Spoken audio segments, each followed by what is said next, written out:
Bonjour à toutes et à tous. Ici, nous expliquerons ce qu'est le concept d'habiter. Habiter en géographie, cela désigne plusieurs actions que les hommes font dans un lieu. Essayons de comprendre. La première idée qui vous vient facilement, c'est le fait de se loger. Se loger dans une maison, un appartement, une cabane, une caravane, une yourte ou un lotissement. Bref, c'est le type de logement que les individus occupent. Cependant, on ne peut pas résumer la notion d'habiter au seul fait de se loger. En effet, le concept, en géographie, est plus complexe. Habiter, c'est aussi pratiquer un espace.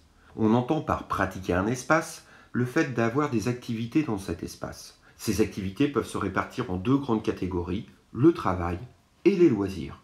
De plus, habiter un espace, c'est se déplacer dans différents lieux de cet espace, ce qu'on appelle les mobilités. Et les types de mobilité sont multiples, vélo ou train par exemple.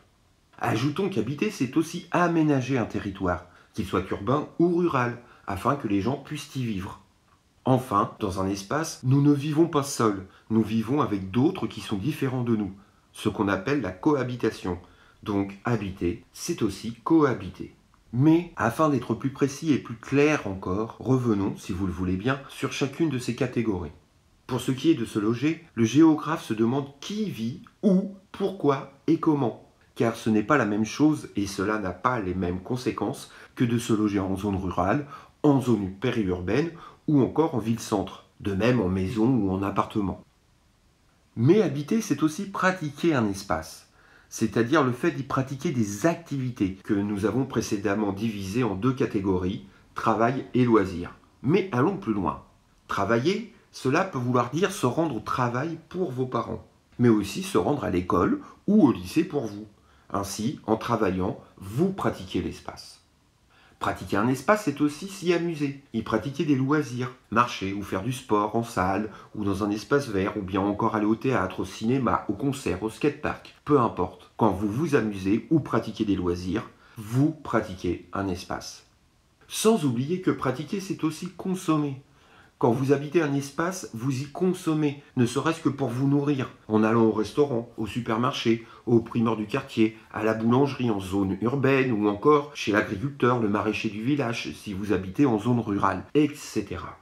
Ainsi, le géographe va étudier qui pratique quoi, où, comment et pourquoi.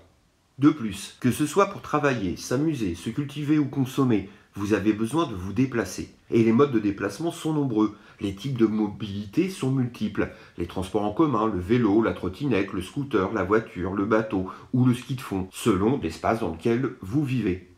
Ainsi, la géographie va chercher à comprendre ces mobilités. Pourquoi les hommes se déplacent? Quels en sont les motifs? Comment ils se déplacent? Les moyens utilisés pour se déplacer, c'est-à-dire les modes de déplacement, etc., etc.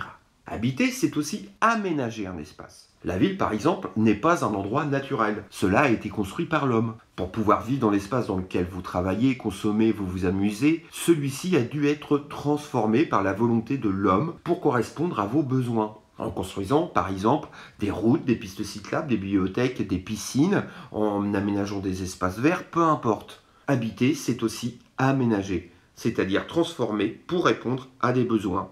Ainsi, le géographe va étudier quels aménagements sont faits ou proposés, pour qui et pour quelles raisons, et si ces aménagements correspondent et répondent bien à des besoins. Habiter, enfin, c'est aussi cohabiter.